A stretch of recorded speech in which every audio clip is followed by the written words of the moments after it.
안녕하세요. 리스닝아트 지혜쌤입니다. 오늘은 롱 코비드 증후군과 정신건강에 대해서 말씀드리려고 합니다. 자, 이 영상을 촬영하는 오늘은요, 2022년 3월 넷째 주 토요일이거든요. 우리나라 코로나 누적 확진자가 드디어 어제자까지 확인했는데요. 1100만 명을 넘었더라고요. 1140몇만 이렇게 되더라고요. 그래서 전 국민이 5천만 명쯤 되는데 4분의 1이 지금 코로나에 걸렸다가 지금 현재 계신 분도 있고 걸려서 나은 분도 계시고, 그러니까 5명 모이면 그 중에 1명은 코로나 걸렸다가 나은 분 아니면 걸려 있는 분이라는 거예요. 그리고 사실 검사를 모든 사람이 다 하진 않으니까 경미한 상태에서는 진단검사도 안 하고 지나가시는 분도 있잖아요. 그러니까 실제로는 보통 제 주변에 내과 선생님들한테 여쭤보니까 일 확진자가 30-40만 명 나오면은 그날의 확진자는 100만 명 수준이라고 보면 된다고 하시더라고요.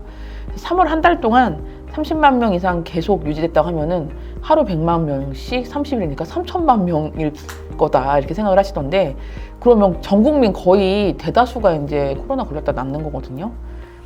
지금 현재 우리나라 상황이 그렇습니다. 확진자 수로는 세계 10위라고 그러네요. 2020년 1월 달에 시작을 했죠. 우리나라에서는. 중국에서는 2019년 11, 12월부터 시작을 했고요. 우리나라에서 처음 환자가 발생한 게 2020년 1월 20일로 기억을 합니다. 그때는 중국에서 우한 폐렴 바이러스가 전파된다고 그렇게 알려졌었어요. 그때는 되게 두려움에 떨었고, 막 동영상 중국에서 막 길거리에서 쓰러지는 영상들 보셨던 기억이 있을 거예요. 두려움에 떨었었는데 그때와 비교하면 요즘 분위기는 확실히 달라진 것 같아요. 심지어 요즘에 이런 말도 돌잖아요. 코로나 안 걸리면 친구가 없는 사람이다. 이런 말도 세간에 지금 유행하고 있어요. 근데 전문가들은 할 수만 있다면 코로나는 걸리지 않는 게 좋다고들 말씀하십니다. 왜냐하면 이 코비드-19 이 바이러스가 세상에 나타난 지 3년밖에 안 됐고요. 계속 변이가 나오고 있잖아요. 심지어 지금 스텔스 오미크론 바이러스가 뭐 미국, 유럽에 나타나서 뭐 영향을 끼칠 거다 이런 전망도 있던데요. 아직 장기적 후유증을 우리가 다 알지 못하기 때문이에요.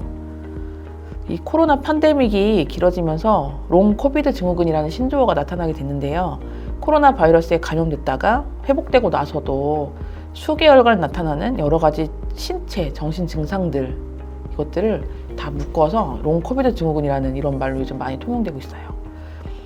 아직 이 롱 코비드에 대해서 뚜렷한 의학적 정의는 없는 상태입니다. 우리나라 질병관리청에서는 코로나19에서 회복된 이후에도 상당 기간 증상이 남아서 환자가 고통을 느끼는 현상이라고 언급한 적이 있습니다. CDC라고 미 질병통제예방센터에서는요, 포스트 코비드 컨디션이라고 기술을 하고 있어요. 그리고 WHO 세계보건기구에서는 롱 코비드에 대해서 회복됐지만 호흡곤란, 인지장애, 피로감 등을 겪는 것이라고 하면서 감염 후에 3개월 이내에 나타나고 최소 2달간 지속되며 특정 진단명으로 설명할 수 없다고 밝히고 있어요. 이 세 가지 증상, 호흡곤란, 인지장애, 피로감, 이 세 가지 증상 외에도 언어 유창성에 문제가 있거나 뭐 이거는 적절한 단어가 떠오르지 않는다고 호소하는 분들이 많으시더라고요. 그리고 지속적인 기침, 흉통, 근육통, 후각, 미각의 상실, 우울, 불안, 발열 등의 증상도 보고되고 있다고 합니다. 영국 보건당국 NHS라고 하는데요. 여기서는 12주 이상 증상이 지속해서 달리 설명할 수 없을 때를 가르쳐서 포스트 코비드 증후군이라고 지칭하고도 있습니다. 우리나라에서는요, 2021년에 국립보건연구원하고 경북대병원이 완치 환자를 대상으로 한 설문조사를 한번 해본 적이 있어요. 응답자 241명 가운데 절반 이상, 53%, 127명에서 확진 받고 나서 12개월 지난 시점에서 집중력 저하, 인지기능 감소, 기억 상실, 우울, 피로감, 정신과적 문제들인데요. 이런 것들을 호소했다고 합니다. 지금 이거는 작년 연구라서요. 오미크론 감염 연구는 지금 현재 진행되고 있거든요. 추가 연구를 위해서 2022년 현재는 국립보건연구원이 델타 오미크론 감염 후 완치된 이들 1000명 정도를 모집해서 지금 연구를 진행하고 있다고 해요. 이 롱 코비드 증후군에 정확한 원인은 아직 알 수는 없는데요. 우리 코로나 감염 초기에 많이 알려졌던 그 아주 폭발적인 면역 반응, 이 코로나 바이러스가 일으키는 폭발적인 면역 반응, 사이토카인 스톰이라고 막 옛날에 불렀었죠. 그런 것 같은 과도하게 증가된 면역 반응이 전신에 영향을 미치는 건 아닌가 하는 추측을 하고 있습니다. 코로나를 앓고 난 후에 자가 면역 반응이 뇌나 호흡기, 심장, 혈관 등 우리 전신 장기에서 그런 면역 반응들이 자가 면역 반응들이 일어나서 증상을 일으키는 거 아니냐, 뭐 이런 추측을 하는 거예요. 한 매체에서 고대 구로병원의 김우주 감염내과 교수님이 이렇게 말씀하셨어요. 고령자나 기저질환자 등 고위험군에서 코로나를 심하게 앓았을 때 롱 코비드 증후군을 겪을 확률이 올라가고 중추신경계 장애가 발생할 수 있다는 연구 결과들이 최근 나오고 있다고 하면서 코로나가 독감처럼 간단한 병이 아닌 만큼 신체적 정신적 증상을 앓는 이들을 위해서 재활 클리닉을 운영하는 시스템을 갖춰야 할 때다라고도 말씀하셨어요.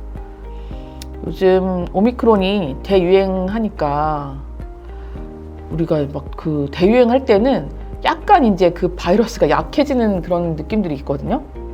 점점 좀 증상이 경미하게 겪는 사람들이 생기고요. 그래서 심하게 아프지 않고 지나가는 환자들도 많이 계세요. 그래서 열도 안 나고 약간 으슬으슬했는데 괜찮았다고, 한 이틀 정도 감기 앓고 지나가고 갔다고, 단순 감기 정도로 생각하시는 분들도 많이 계신데요. 이 롱 코비드 증후군을 생각해 볼 때는 너무 가볍게 생각하시면 안 될 것 같아요.